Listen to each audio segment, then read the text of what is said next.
Welcome to the Greenhorn Travelers channel.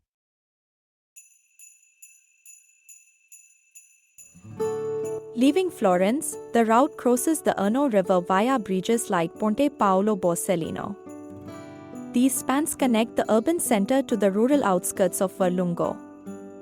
You will smell the damp river air and hear the rush of traffic.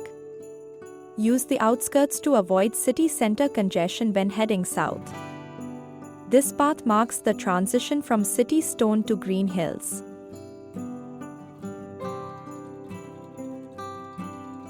The road winds through Via Poggio Ugolino toward the hills of Impruneta. This region is famous for its terracotta clay, used for centuries to build Florentine gardens. The air here smells of wild rosemary and crushed pine needles. As you move toward Greve in Chianti, the landscape shifts into a rhythmic pattern of vineyards. These slopes produce the Sangiovese grapes that define the region's wine. The roads are narrow and winding. Drive slowly to appreciate the cypress lines marking the property borders. Local farmers often move livestock across the road during the early morning. Keep an eye out for small, unmarked farm gates leading to private olive groves. The sun warms the asphalt, releasing a dry, earthy scent that lingers in the air.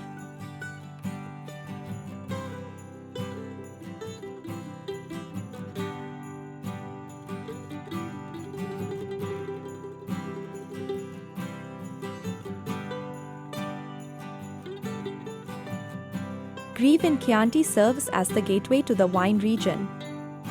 Visit the Museo del Vino, where you can explore the history of local viticulture. The scent of aged oak and fermented grapes fills the tasting rooms. Walk through the triangular village square to find small leather shops. Try a glass of Chianti Classico at a local enoteca. It is best to arrive before noon to find parking near the center. The cobblestones underfoot are uneven and smooth from centuries of use. Listen for the chatter of locals meeting for their morning espresso.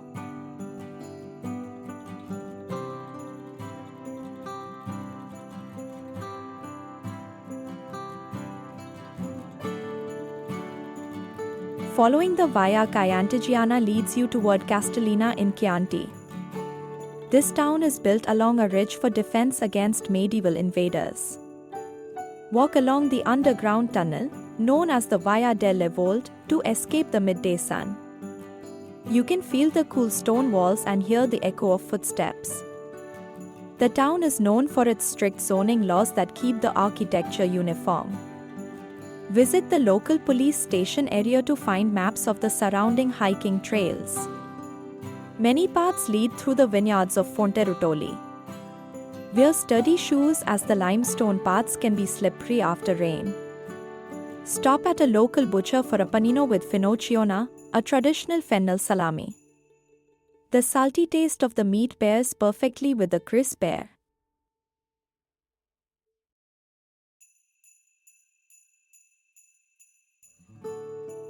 In Poggibonsi, the Via Cassia connects the ancient Roman road system to modern transit.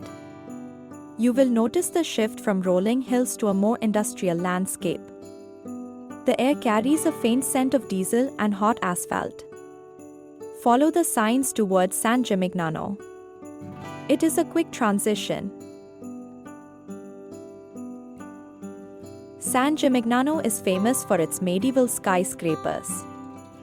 Visit the Galleria di Arte Moderna e Contemporanea Rafael de Grada to see how modern art fits into an ancient setting. The contrast of white gallery walls against old stone is striking.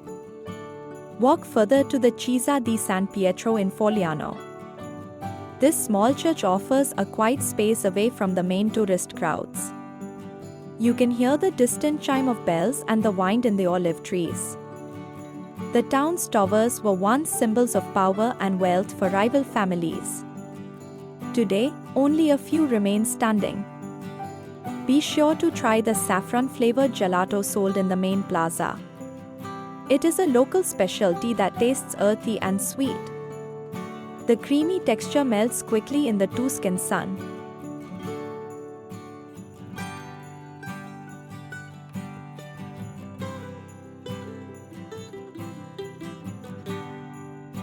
Near the Collegiate Church, the scent of roasting garlic wafts from restaurant La Stella. The church itself is a masterpiece of Romanesque architecture. Note the intricate carvings around the main portal. Avoid visiting during the peak midday rush to find a table. The stone feels cold and heavy. The Museo di Arte Sacra houses gold-leaf altarpieces from the 14th century. Nearby, the Palazzo Vecchio del Podesta served as the seat of government.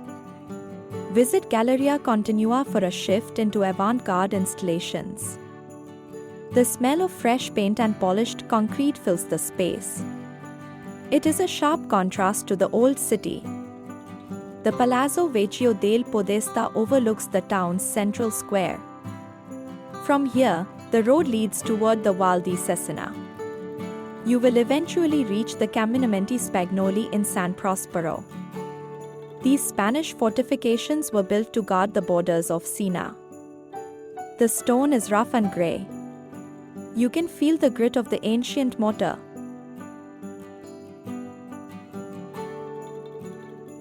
Siena is defined by El Campo, the shell-shaped central square.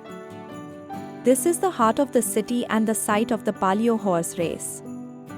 You can feel the slope of the brick pavement under your feet. Visit Casa Grifaldi, a historic residence that showcases Sienese nobility. The interiors smell of old beeswax and heavy velvet. Walk the perimeter of the square to see the various contrade flags. The wind whistles through the narrow alleys.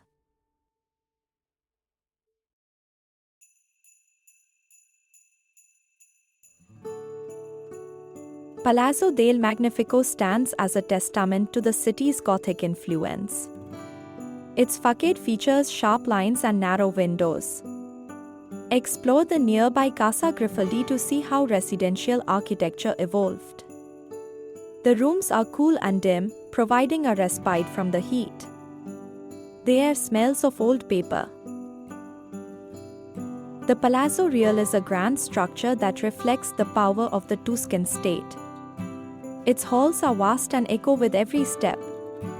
If you are leaving the city, the Raccordo Autostradale 3 provides a fast link back toward Poggibonsi. Watch for the changing terrain.